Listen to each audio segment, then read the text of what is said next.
अस्सलाम वालेकुम to friends. आज की जो वीडियो इसमें हम पढ़ेंगे C plus plus classes and objects. चलें तो शुरू करते हैं। C plus plus classes and objects. तो इस स्लाइड में हम पढ़ेंगे सी प्लस प्लस क्लासेस और objects. Class a class is a C plus plus building block that leads to object oriented programming. हमारे पास जितनी भी ऑब्जेक्ट ओरिएंटेड प्रोग्रामिंग आती है उनमें क्लास का कॉन्सेप्ट ज़रूरी है। उनमें क्लास बनाई जाती है। It is a user-defined data type which holds its own data members and member function which can be accessed and used by creating an instance of that class। हम जितनी भी क्लासेस बनाते हैं ये यूज़र डिफाइंड भी होती हैं और प्री डिफाइंड भी होती हैं कुछ। हम यूज़र जो क्लास अपनी ज़रूरत के मुताबिक बनाता है उसमें जो डाटा आता है वो दो तरह का होता है, डाटा मेंबर्स और डाटा फंक्शंस। डाटा मेंबर जो होते हैं वो असल में किसी भी चीज़ की कोई भी ऑब्जेक्ट जो डिफाइन किया जा रहा होता है क्लासेस में, उसकी जो प्रॉपर्टीज़ होती हैं वो होती हैं और जो उसकी जो फंक्शनैलिटी होती है वो उसके मेंबर फंक्शन में डिफाइन की जाती है। A C plus plus class is like a blueprint for an object. C plus plus की जो क्लास है वो किसी भी ऑब्जेक्ट के लिए एक ब्लूप्रिंट की तरह काम करती है। For example, consider the class of car. हमें एक कार की एग्जांपल ले लेते हैं। There may be many cars with different names and brand but all of them will share some common properties like all of them will have four wheels, speed limit, mileage range etcetera. मिसाल के तौर पर हमारे पास बहुत सारी cars हैं और उनके ब्रांड्स भी अलग-अलग हैं, लेकिन उनमें कुछ चीज़ें कॉमन रहती हैं। उनकी स्पीड लिमिट, व्हील्स और रेंज उनकी वो क्या करती हैं, कितने किलोमीटर करती हैं, कितनी स्पीड के साथ। उनमें ब्रेक्स हैं, 4 व्हील्स हैं, ये चीज़ें सब में कॉमन आती हैं। तो इसी वजह से हम इसे ब्लूप्रिंट भी कहते हैं सी प्लस प्लस में। क्लास का इसे इस वजह से ब्लूप्रिंट कहते हैं। यानी कि ये सब में सेम आती है। दूसरी भी जितनी ऑब्जेक्ट ओरिएंटेड प्रोग्रामिंग है, उनमें क्लास का कॉन्सेप्ट सेम है। लेकिन उसमें हो सकता है कि वो जो ऑब्जेक्ट डिफाइन किया जा रहा है आगे क्लास में, वो डिफरेंट हो। क्लास सभी में बनाई जाती है। So here car is the class and wheel, speed limits, mileage are their properties. तो कार जो है उस नाम से क्लास बनेगी और जो इसके wheel, speed limits and mileage are their जो ये सब कुछ हैं वो इसकी प्रॉपर्टीज़ हैं। A class is a user-defined data type which has data members and member functions। Class जो कि दो तरह की होती है, एक तो यूज़र डिफाइंड होती है, जो यूज़र अपने मुताबिक अपनी रिक्वायरमेंट के मुताबिक उसे डिफाइन करता है, और जो पहली होती है वो प्री डिफाइंड होती है, जो कि पहले से क्लासेस डिफाइन होती हैं किसी भी लैंग्वेज। तो जो इसमें जो डाटा आता है वो मेंबर फंक्शन होते हैं और इसका डाटा मेंबर्स होते हैं। Data members are the data variables and the member function are the function used to manipulate these variables, and together these data members and the member function define the properties and the behavior of the object in class। एक class जब भी हम बनाते हैं object oriented programming में तो उसमें दो चीज़ें आती हैं, डाटा मेंबर्स और डाटा फंक्शंस। जो डाटा फंक्शंस होते हैं उनमें हम उन्हीं जो हमने डाटा मेंबर्स यानी कि वेरिएबल या प्रॉपर्टीज़ बनाई होती हैं उनको यूज़ करते हुए वो किस नोयत के हैं वो तो हमारी रिक्वायरमेंट के मुताबिक होते हैं, उनको यूज़ करते हुए वैल्यूज़ असाइन करते हैं और फंक्शनैलिटी बनाते हैं अपने सॉफ्टवेयर की। कोई वेब बना रहे हैं, जो भी बना रहे हैं। तो इसी का उसने यूज़ बताया हुआ है कि हम इसको यूज़ करके ये बनाते हैं और बाद में उस क्लास का ऑब्जेक्ट क्रिएट करते हैं।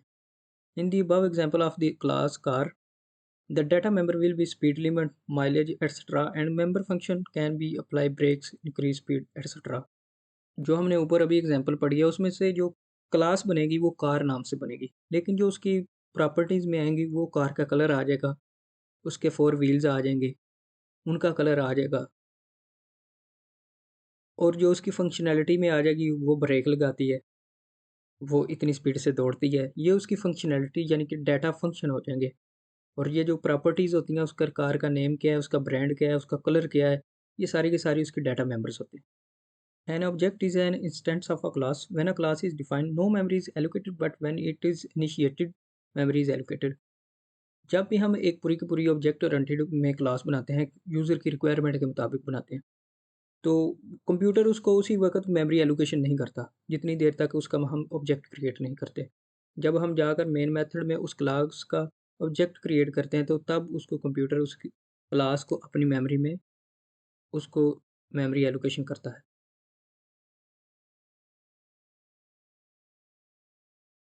Defining class and declaring objects. हम क्लास को किस तरह डिफाइन कर सकते हैं और किस तरह ऑब्जेक्ट्स डिक्लेयर कर सकते हैं।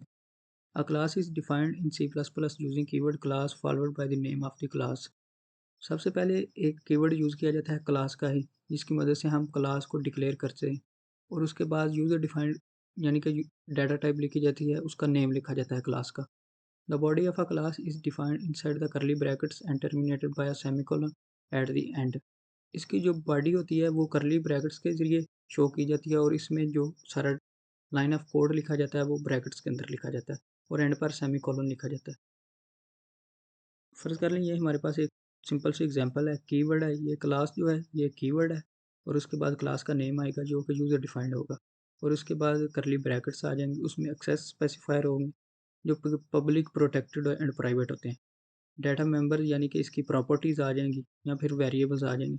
मेंबर फंक्शन, इसमें जो हम फंक्शन बनाएंगे वो आ जाएंगे। डिक्लेयरिंग ऑब्जेक्ट्स, हम सी प्लस प्लस में किसी भी क्लास का ऑब्जेक्ट किस तरह डिक्लेयर करते हैं इसमें हम पढ़ेंगे।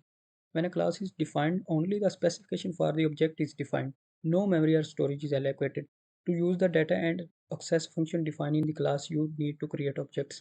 जब भी हम एक क्लास क्रिएट करते हैं उसमें वैल्यूज़ डिफाइन करते हैं, डाटा मेंबर्स बनाते हैं, डाटा फंक्शन बनाते हैं, तो वो सिर्फ एक क्लास ही बनती है। कंप्यूटर उसे स्टोरेज में मेमोरी एलोकेशन नहीं करता।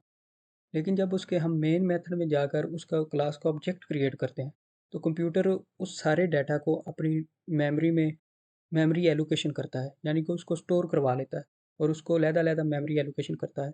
जब हम ऑब्जेक्ट क्रिएट करते हैं तो तब कंप्यूटर ये काम करता है और इसका जो सिंटैक्स है वो ये है। तो पहले तो क्लास का नेम आएगा जो भी होगा और उसके बाद उसके ऑब्जेक्ट का नेम आएगा। ये यूज़र डिफाइंड होगा, वो आप कुछ भी रख सकते हैं और इसी वजह से हम किसी भी क्लास का ऑब्जेक्ट क्रिएट करते हैं ताकि उसको उसकी कंप्यूटर की मेमोरी में मेमोरी एलोकेशन हो जाए। एक्सेसिंग डाटा मेंबर, तो सी प्लस प्लस की जब हम एक क्लास बनाते हैं तो उसमें हम किस तरह एक डाटा मेंबर को एक्सेस कर सकते हैं। तो उसके लिए मैंने एक ये सिंपल सा प्रोग्राम लिखा है, एक क्लास बनाई है गेट डाटा के नाम से। गेट डाटा यानी कि यूज़र से हम किस तरह डाटा कलेक्ट कर सकते हैं और उसको किस तरह स्क्रीन पर शो करवा सकते हैं। इसी वजह से मैंने इस क्लास का नाम गेट डाटा रखा है। तो ये मैंने पब्लिक एक्सेस स्पेसिफायर लिखा है। उसके बाद डाटा मेंबर यानी कि स्ट्रिंग स्टूडेंट नेम, इसमें हम स्टूडेंट का नेम स्टोर करवाएंगे और वाइड प्रिंट नेम, और यहाँ पर स्टूडेंट का नेम प्रिंट करवाएंगे। तो ये मैंने एक सिंपल फंक्शन बनाया और यहाँ पर सेमी कॉलन है क्योंकि क्लास एंड हो रही है और ये इसका मेन मेथड है। तो यहाँ पर मैंने ऑब्जेक्ट क्रिएट किया है gate data object one. Object one जो है ये इस गेट डाटा क्लास का ऑब्जेक्ट है। मैंने ऊपर भी हमने ये पढ़ा कि जब तक हम एक क्लास का ऑब्जेक्ट क्रिएट नहीं करते तो कंप्यूटर उस वक्त तक किसी भी क्लास के डाटा मेंबर या फंक्शन को कंप्यूटर की रैम में मेमोरी एलोकेट नहीं करता। तो जब हमने ये ऑब्जेक्ट क्रिएट कर लिया तो ये इसको मेमोरी एलोकेशन कर देगा, लेकिन हमें यहाँ पर इसको एक्सेस भी करना पड़ेगा। Object one dot student name Ali, यहाँ इस तरीके से हम इसको एक्सेस कर सकते हैं।